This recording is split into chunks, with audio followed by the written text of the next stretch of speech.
Bonjour tout le monde, bienvenue encore une fois à notre rendez-vous sur le pouvoir subtil de l'abus spirituel.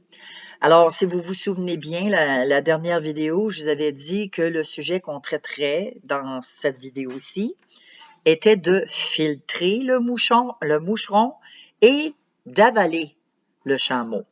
Et là, ici, ce que je trouve de très important, c'est que souvent dans des églises où on pratique les abus spirituels, à l'intérieur, oui, justement, d'un cadre religieux, hein, parce que faut être religieux pour commettre des abus. Alors, à l'intérieur d'un cadre religieux abusif, les choses banales, des, des choses banales, là, insignifiantes, là, ben, ces choses-là vont devenir essentielles. Et les choses qui sont vitales, les choses qui sont importantes, les choses qui ont de l'intérêt vont devenir insignifiantes. C'est le contraire qui se produit. Et on voit beaucoup ça encore aujourd'hui. Et plus ça va aller, bien plus que ça va grandir, parce que rappelons-nous que nous sommes dans les derniers temps. Et que dans les derniers temps, il va y avoir de l'apostasie, il va y avoir toutes sortes de choses. Et la parole de Dieu nous dit de ne pas s'étonner de cela, parce qu'il faut que ces choses arrivent. Donc, voilà. Et ici, les besoins réels des gens, quand il y a des abus comme ça, sont négligés au profit de quoi? Au profit de l'ordre du jour. Ici, filtrer le moucheron, avaler le chameau. On voit que Donald, c'est un chrétien depuis plusieurs années qui s'implique dans plusieurs ministères. Il est partout, on le voit partout, on lui demande des services. Donald est toujours oui, oui, oui, oui, puis on y va. Et Donald s'est rendu compte. Donald lui-même s'est rendu compte. Il n'a pas eu besoin de Pierre Jean-Jacques pour lui dire. Là. Mais Donald s'est rendu compte qu'il avait des problèmes majeurs avec sa relation avec Dieu, dans sa relation. Maintenant, on ne sait pas exactement quel problème, mais il s'en est rendu compte. Et pour lui, c'était comme si sa vie, elle était devenue morne et sèche. C'est comme si Dieu était silencieux et lointain. On n'est pas les premiers. Si Donald a vécu ça, moi aussi j'en ai vécu à un moment donné.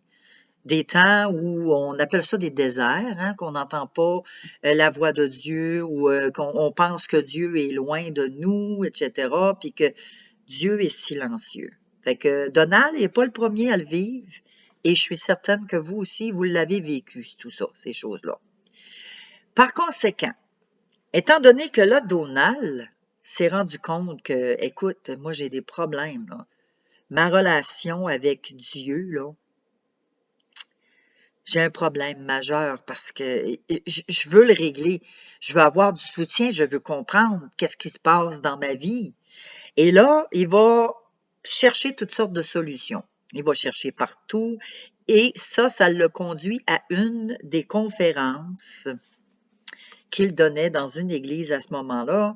Et cette conférence-là s'appelle Open Doors, porte ouverte. Et qui a pour thème rompre le silence. Parce que c'est inquiétant hein, quand on n'entend pas la voix de Dieu. Même Jésus l'a expérimenté sur la croix. Même Jésus l'a expérimenté. Fait que c'est inquiétant. Alors, il s'agit de cet atelier-là, il s'agit de 5 jours d'atelier. D'accord? Et pendant lesquels les gens vont prendre conscience de leurs problèmes, de leur dépendance, vont prendre conscience de la honte qui les manipule, ils vont expérimenter les domaines de dépendance, de séquelles d'abandon. de négligence, d'abus sexuels ou d'abus spirituels. Parce que vous savez, séquelles d'abandon, c'est dans ça que je m'en vais. Les séquelles d'abandon, quand on est rejeté, qu'on est abandonné, même dans notre subconscient, parce que c'est ce qui est arrivé à Donald, ça a une portée spirituelle qui va nous suivre une bonne partie de notre vie si on ne le traite pas, si on ne va pas à la racine de cela. Et justement, cette conférence-là a permis à Donald de mettre le doigt sur son problème. On va regarder ça ensemble. L'anniversaire de naissance de Donald coïncidait avec les dates de la conférence. Il reçut donc un certain nombre de cartes de souhait. L'une d'elles venait de son père. Voyez-vous, son papa. À la naissance de Donald, son père travaillait comme pasteur responsable de 3 petites églises. Il mentionnait dans la carte qu'il avait feuilleté les pages d'un vieil agenda, découvert la journée de la naissance de Donald. C'était un dimanche. Je pense qu'il y en a qui me voient y venir, hein? Puis, il a écrit « J'ai été », le père à Donald écrit dans sa carte, hein, c'est des beaux souhaits, ça. Quand tu relis ça, là, tu veux pas avoir quelque chose comme ça, mais en tout cas. Son papa lui dit à Donald « J'ai été dans l'obligation de m'absenter pour 2 réunions de l'église cette journée-là. » Hey, la journée de la naissance de son fils. Il ne s'absentera pas de l'église pour aller assister à la naissance de son fils. On continue. Tu avais certainement choisi la mauvaise journée pour naître. Comme si c'était de la faute à Donald, comme si Donald avait choisi cette date-là, le dimanche, pour venir au monde. Alors, c'est de l'accusation. Son père est en train d'accuser Donald que Donald n'était pas né la bonne journée. Voyons donc. Parce que pour le père à Donald, c'est bien trop important l'image, puis l'Église, puis l'Assemblée. Rappelez-vous mon petite introduction, hein? Les choses banales deviennent essentielles et les choses vitales deviennent insignifiantes. Et là, ici, pour le papa à Donald, la naissance de Donald, son fils, c'est rendu une chose insignifiante, hein? Ah, ben là, c'est les choses du royaume, il faut faire les choses de notre Père en premier. Wow, minute! Wow! Ça, c'est un manque de discernement, un manque de sagesse. Et c'est surtout, moi j'appelle ça surtout, c'est on fait preuve que oh là, on veut se montrer, puis moi, je veux montrer que je suis chrétien, puis peu importe ce qui arrive, moi, je ne manquerai pas une assemblée, puis moi, je vais être là, puis moi, puis moi. C'est exactement ça que ça démontre. C'est comme si une porte venait de s'ouvrir dans l'âme de Donald. Parce que là, Donald, il lit ça dans sa lettre, voyons donc. Hein? Et là, il y a une porte qui s'est ouverte, soudainement. Il commença à voir pourquoi, pendant ses 50 années de vie, il ressentait continuellement qu'il dérangeait la vie des autres et qu'il n'était pas important. Il avait maintenant les mots pour expliquer ce sentiment inconfortable d'être toujours de trop. Celui dont on ne s'occupe pas. Et ça, Donald n'est pas la seule personne à vivre ce traumatisme-là, ces séquelles d'abandon-là. Et beaucoup de spécialistes, de psychologues, de psychiatres vont analyser aussi Tu sais, sont comme sur le bord un peu de la vérité, mais sont dans le monde. Il y a des psychologues, il y a des psychiatres chrétiens qui vont aller avec la parole de Dieu. Et je vous dirais, je vous conseille d'aller voir ceux qui sont chrétiens plutôt que d'aller voir ceux du monde. Eux, ils vont vous aider, ils vont vous remettre vraiment au diapason de la parole de Dieu. Et c'est ce qui est arrivé, c'est ça, c'est que beaucoup vont analyser le passé des gens. On a toutes, chacun d'entre nous, on a tous eu un passé, qui soit effrayant ou non, qui soit sans obstacle, qu'on ait été élevé sous la ouate ou qu'on ait été élevé dans la misère, qu'on a vécu des abus, on a été battu, etc. Peu importe le passé qu'on a vécu, on en a tous vécu un. Et ça, veut pas, dans notre subconscient, ça vient faire des séquelles. C'est marqué. C'est dans notre subconscient, on s'en rend pas compte. Des fois, on va agir de telle façon. Pourquoi? Ben, c'est parce que, oui, il faut aller voir aussi dans le passé, mais je veux pas tout mettre sur le dos du passé. Parce que, en tant que personne ici présent, parce qu'on vit dans le présent, on est rendu la personne que l'on est maintenant, oui, à cause de notre passé, mais nous avons chacun un choix à faire. On a le choix de reproduire notre passé. On a le choix de rester collé sur notre passé, les yeux tournés vers en arrière comme la femme de Lot. Ou on a le choix de dire, là, regarde, non, ça là, c'est assez, la coupure se fait là, maintenant. Ça s'arrête. Moi, le passé, là, regarde, Seigneur, quand je suis venu à toi, tu m'as pardonné mes fautes, puis tout ce que mon passé a été fait a été jeté dans la mer de l'oubli. Pourquoi moi j'ai de la difficulté à mettre ça dans la mer de l'oubli? Donc, ça l'affecte encore. Mais on sait qu'aujourd'hui, quand que ça l'affecte, on sait d'où est-ce que ça vient.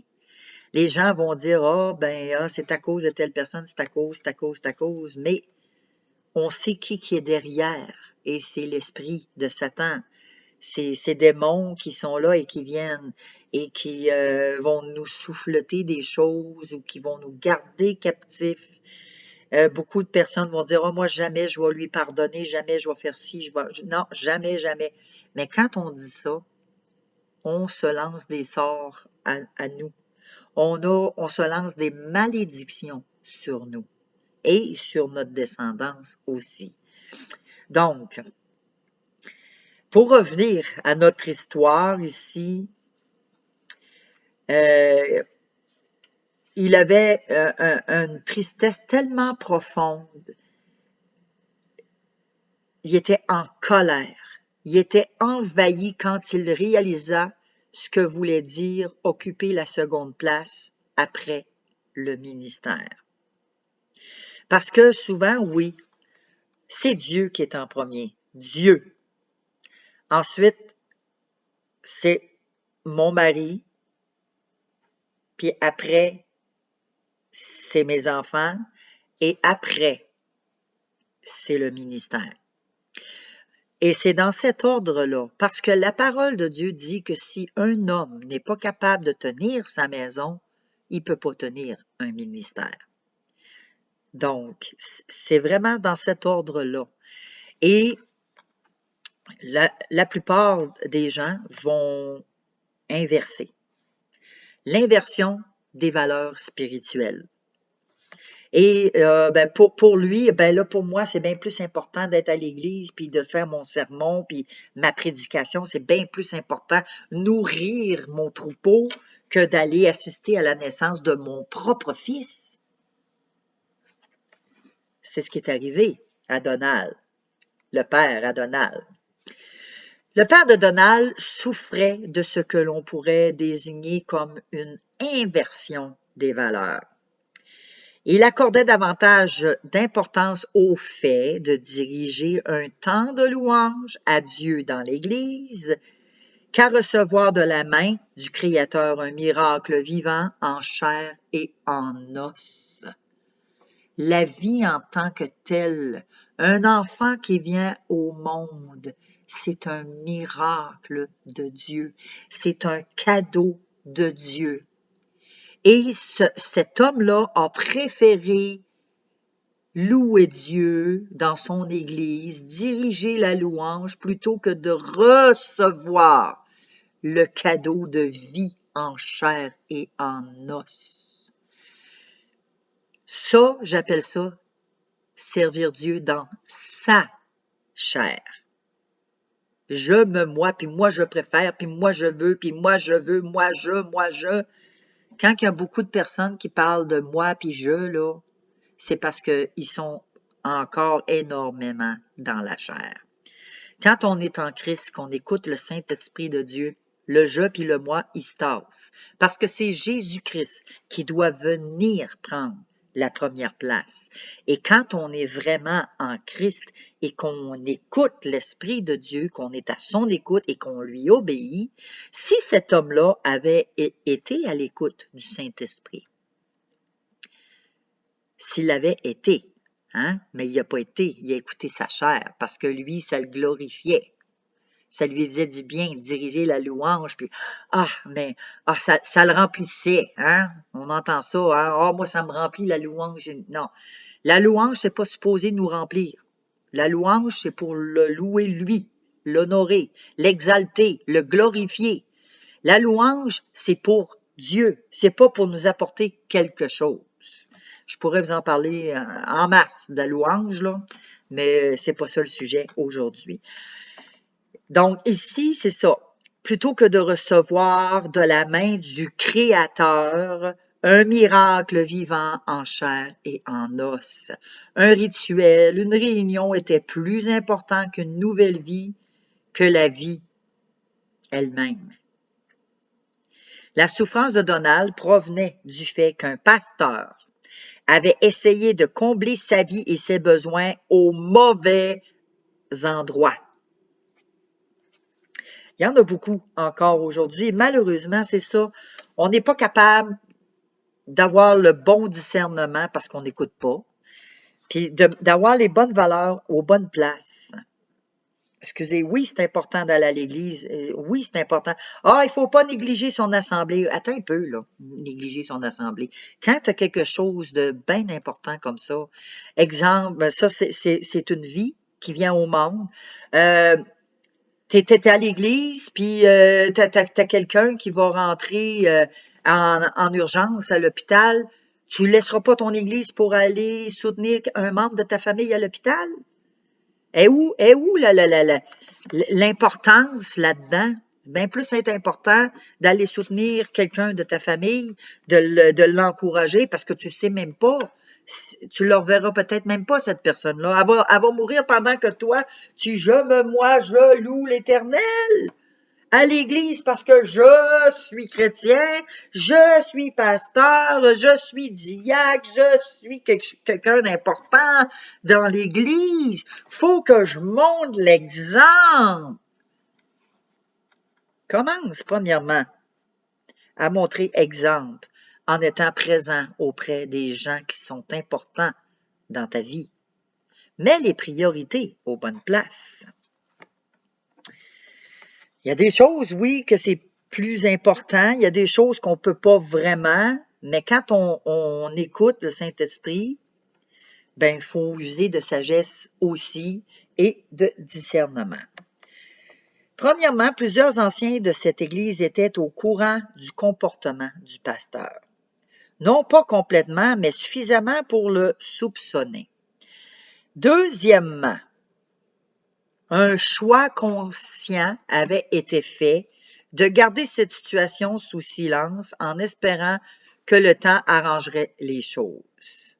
Ce n'est pas si grave que ça. Ben, c'est pas grave, là. Tu vas le voir après, ton fils, tu vas l'avoir pour toute la vie. C'est pas grave, même si t'étais pas là à sa naissance, c'est pas grave. T'es au travail, tu sais que ta femme est rentrée à l'hôpital. Elle est pour accoucher. J'espère que tu vas lâcher ton travail puis tu vas t'en aller voir ta femme. J'espère. Ben là, j'ai une réunion importante au sommet puis on est plusieurs C'est dans ma compagnie, puis cette réunion-là est très importante. Ben, si ta réunion est plus importante que la naissance de ton enfant, là, ben, tu mérites pas d'avoir d'enfant. Tu mérites même pas d'avoir de femme. Tu mérites pas ça, pas tout. T'en mérites pas. T'es aussi bien de vivre célibataire, puis faire ta vie comme que tu veux. En tout cas, hein, parce que t'as pas les bonnes priorités aux bonnes places.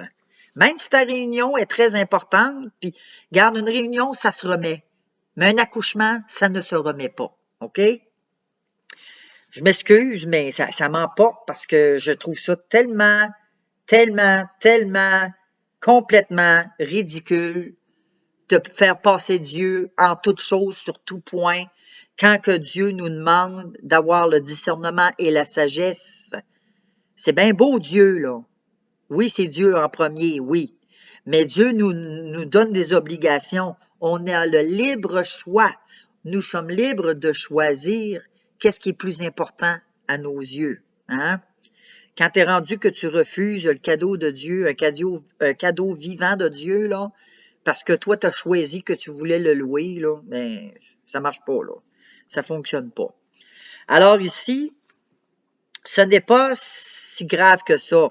Nous ne voulons pas détruire le ministère. Mensonge. Il s'agissait d'un comportement très grave et le ministère était déjà détruit. Quand on voit un pasteur agir comme ça, ben ça détruit sa crédibilité. Ça détruit son ministère. Parce que ce que ça montre aux yeux des autres, c'est que il met pas les priorités aux bonnes places. Qu'est-ce que cette inversion des valeurs peut bien nous révéler? Hein, on inverse les valeurs. Ça nous révèle quoi, ça, sur une personne? Ça révèle que peu importe, si, mettons, moi, je tombe malade, ben, il s'en souciera pas. C'est quelque chose d'insignifiant. Alors, c'est pas grave, s'il est malade. Il va y en avoir d'autres qui vont rentrer dans l'église. C'est pas grave, là. On accordait une importance démesurée à des détails sans importance et d'aucune conséquence spirituelle, pendant qu'on laissait de côté des problèmes d'une énorme envergure. Cette action de centrer toute l'attention sur des détails insignifiants afin de se détourner des vrais problèmes est une autre caractéristique d'un système religieux abusif. Dans ces systèmes, qui est insignifiant devient significatif et ce qui est significatif devient insignifiant. Ce qui est sans importance devient une montagne et ce qui est banal est considéré vital. Les moucherons et les chameaux. Dans la pensée juive, parce que on voit ça dans verset 24, afin d'être bien compris, Jésus utilisa cette illustration conducteur d'aveugles qui éliminait le moucheron et qui avalait le chameau. Ça, ici, attendez un petit peu, je vais vraiment vous donner la référence biblique. C'est dans Matthieu 23, verset 24. Dans la pensée juive, cette image était très claire. Très claire. Selon la loi cérémonielle du Lévitique, le moucheron et le chameau étaient considérés comme impurs. Il paraissait évident qu'il était plus facile d'éviter d'avaler un chameau qu'un moucheron. Bon, généralement, si vous avalez un chameau, vous en serez très conscient. Parce qu'un chameau, hein, c'est dur à avaler. Ce n'était pas le cas pour les moucherons. Des fois, on rouvre la bouche, puis « Ah, j'ai avalé une mouche! » Puis là, on s'étouffe. C'est facile. On n'avalera pas un chameau. Donc, les deux étaient considérés comme impurs. Parce qu'un moucheron, ça se pose partout, ça se met les pattes dans le crottin de cheval, dans le crottin de chameau. Les chameaux, c'était considéré aussi comme impurs, comme animal, parce que ils ont les sabots séparés. Donc, ce n'était pas le cas pour le moucheron. Vous deviez faire un effort pour les éviter. Quand on va dehors puis qu'il y a plein de maringouins, bien oui, aujourd'hui, on a des produits pour ça, mais on va dans le bois, on va dans la nature, puis c'est très difficile d'éviter les moustiques, les moucherons. C'était la même chose dans ce temps-là, des éviter. Vous deviez faire un effort. En ce temps-là, il y avait des insectes partout. Partout, partout, partout.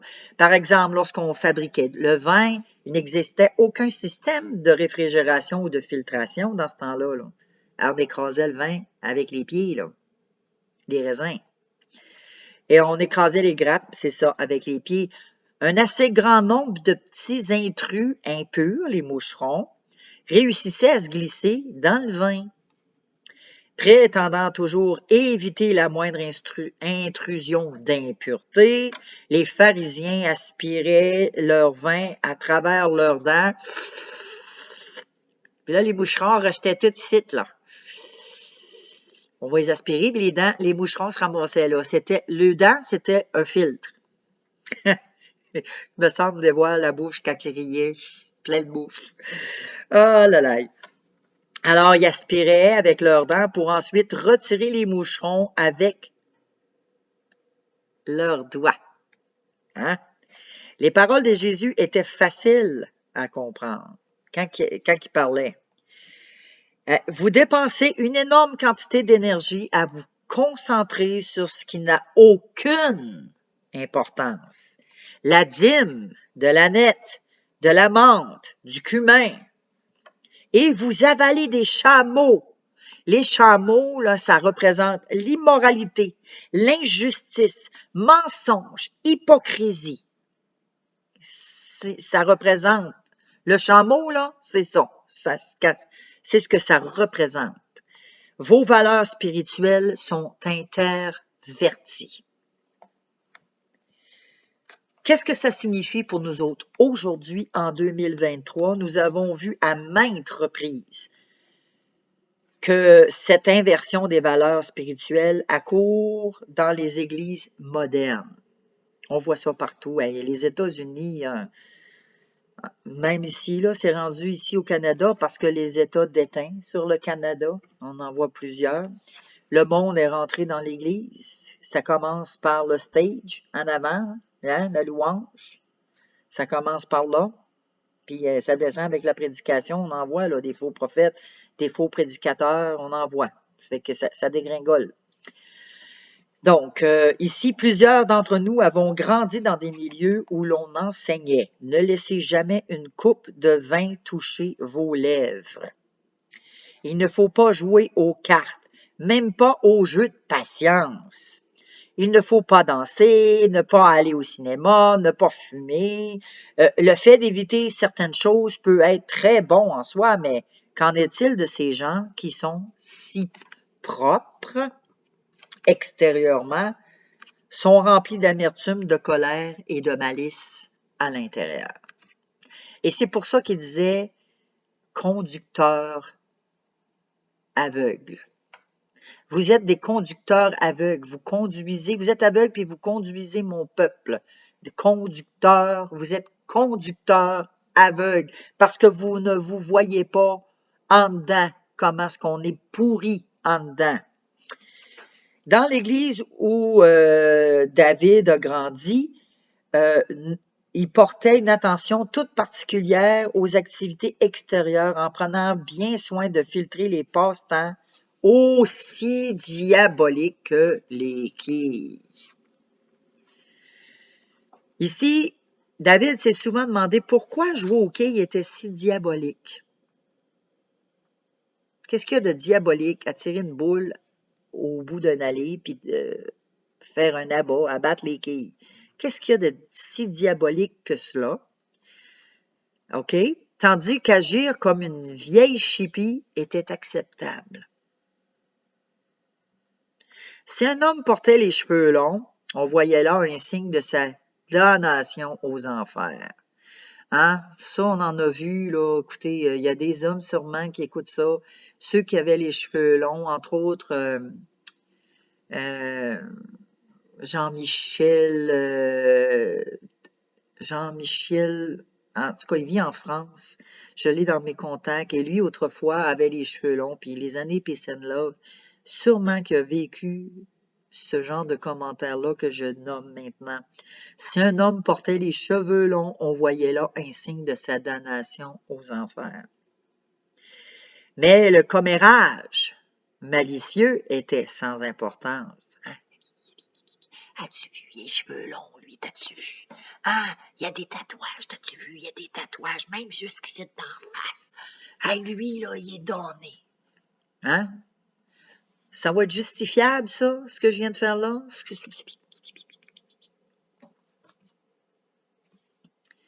C'est sans importance?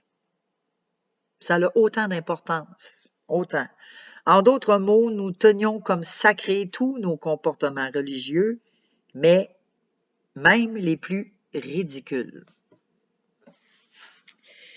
Donc, on voit ça encore aujourd'hui, malheureusement, parce que c'est depuis que le monde existe, depuis la création du monde, depuis la chute, je dirais même, que ces choses-là existent, parce que ces choses-là existent, excusez, je l'avais dit, j'avais un petit mal de gorge.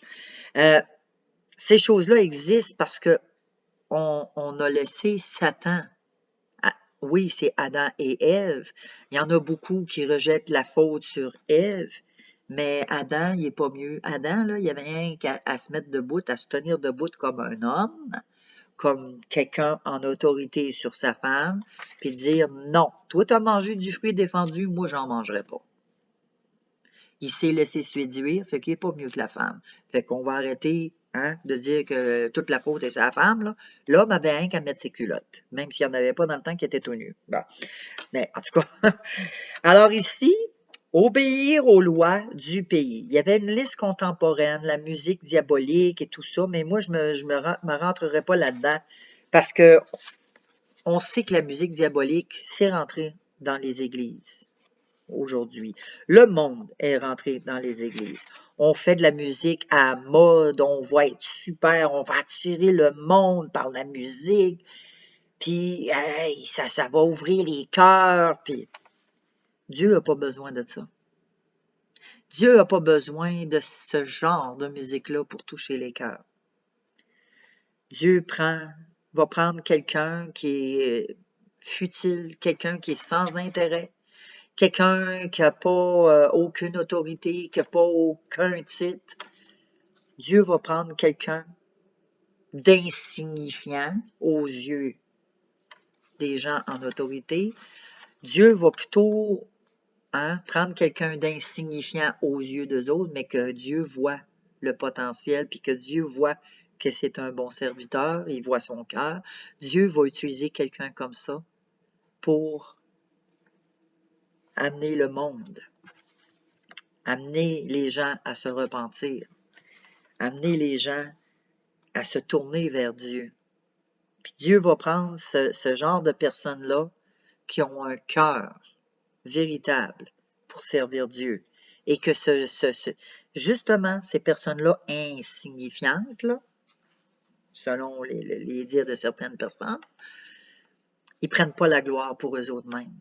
Ils ne prennent pas la gloire parce qu'ils savent que la gloire appartient à Dieu. Tandis que ceux qui sont sur le stage en avant, puis ils font de la belle musique, puis que c'est beau, que c'est bon la louange, moi j'aime ça cette église-là, c'est bon, c'est dynamique. Ouais.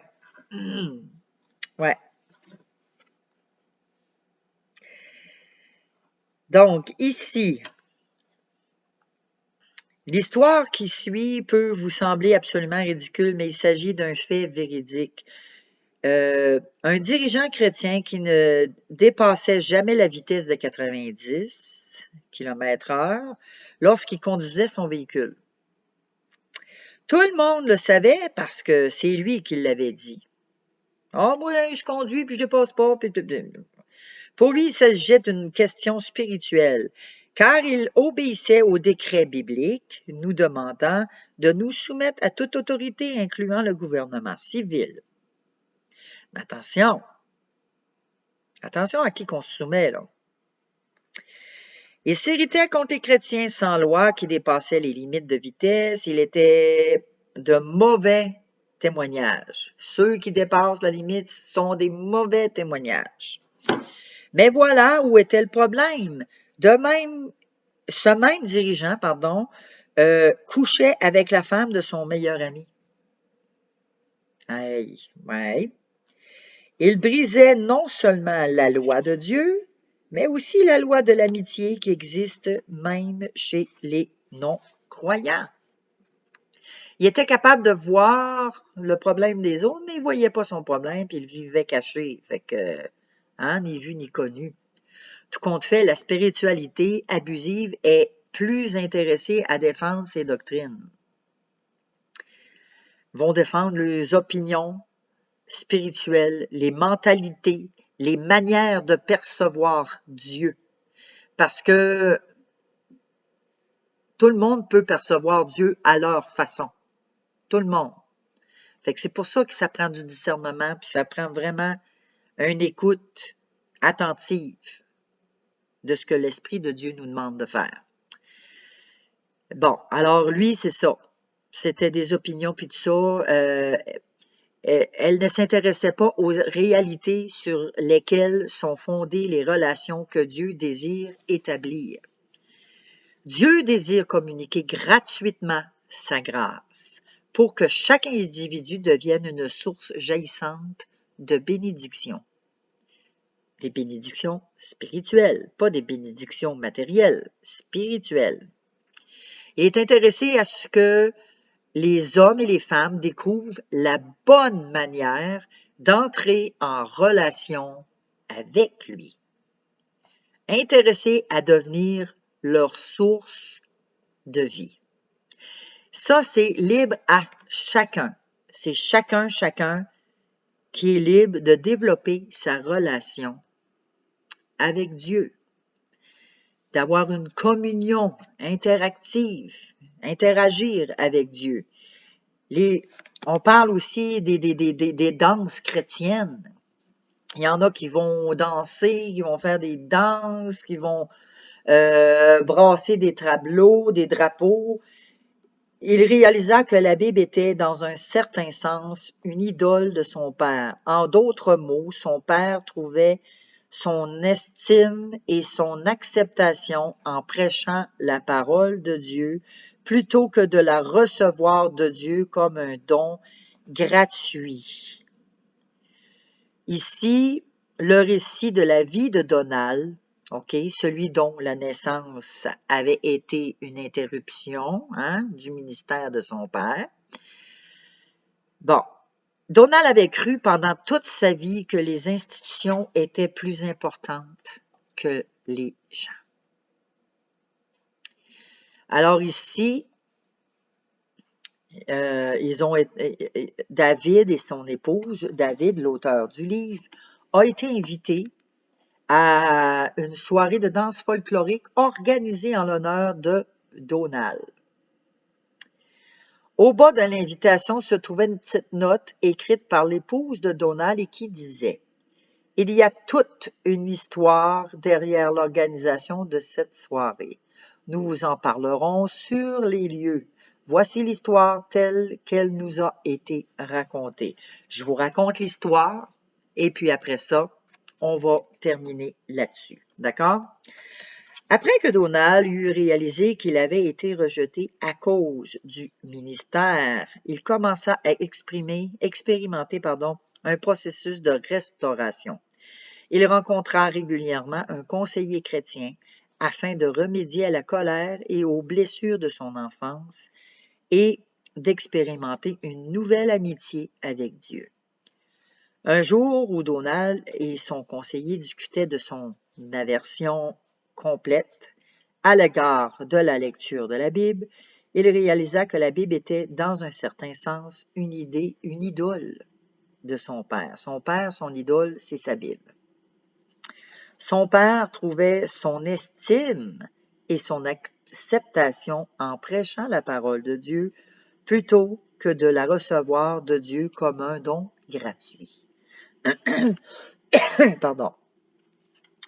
Il avait négligé son fils et celui-ci éprouvait le sentiment qu'il n'était pas important aux yeux de Dieu.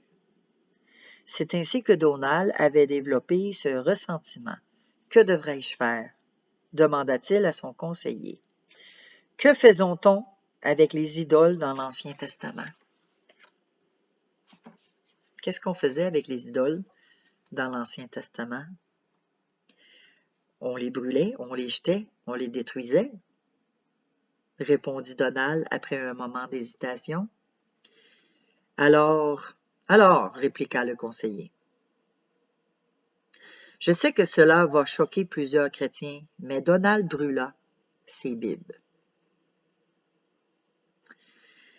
L'une des raisons pour la célébration de cette fête d'anniversaire était que Donald avait par la suite décidé d'aller lui-même s'acheter une nouvelle Bible. Parce que les Bibles qu'il possédait, c'étaient les Bibles de son père. C'étaient les idoles de son père. Qu'est-ce qu'il en a fait? Il a brûlé les idoles de son père. Et il a décidé d'aller acheter sa propre Bible à lui. Hein? Ayant découvert en lui un nouveau désir pour la parole de Dieu, un désir réel. Afin de vivre sa propre relation avec Dieu, il avait dû d'abord rejeter le Dieu de son père. Le Dieu de son père qui était sa Bible.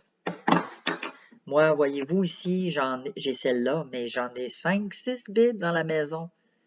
Mais la Bible, c'est pas mon idole, c'est pas mon Dieu.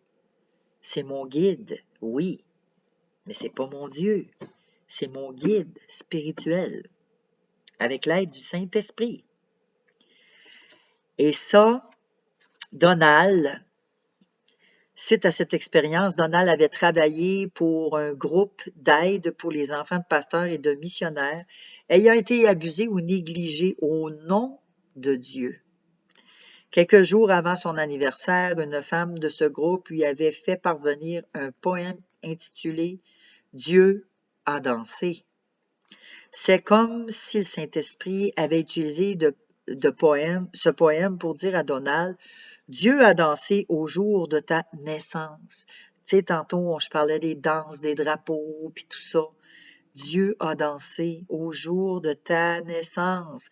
Ainsi, Donald avait maintenant sa nouvelle Bible pour symboliser sa relation personnelle avec Dieu. Et dans cette Bible, il avait lu le psaume 139. Et particulièrement les versets 13 et de 13 à 16, qui dit « C'est toi qui as formé mes reins, qui m'as tissé dans le sein de ma mère. Je te loue de ce que je suis une créature si merveilleuse. Tes œuvres sont admirables et mon âme le reconnaît bien. Mon corps n'était point caché devant toi lorsque j'ai été fait dans le lieu secret. Tissé dans les profondeurs de la terre quand je n'étais qu'une masse informe, tes yeux me voyaient. Et sur ton livre étaient inscrits les jours qui m'étaient destinés avant qu'aucun d'eux n'existe. » Alors, c'est ce que Donald avait réalisé, que Dieu dansait de joie à cause de lui à sa naissance. Vous pouvez aller voir aussi le passage d'Éphésiens 1:4, que Dieu nous a élus en lui avant la fondation du monde. Vous pouvez aller voir ça aussi. Alors, c'est ça, c'est de faire attention, justement, à qu'est-ce que l'on va avaler et qu'est-ce qu'on va filtrer. Hein? Est-ce qu'on va filtrer le moucheron puis avaler le chameau ou on va filtrer le chameau puis avaler le moucheron? Bonne question. Sur ce, je vous souhaite une agréable fin de journée. Que Dieu vous bénisse. À la prochaine.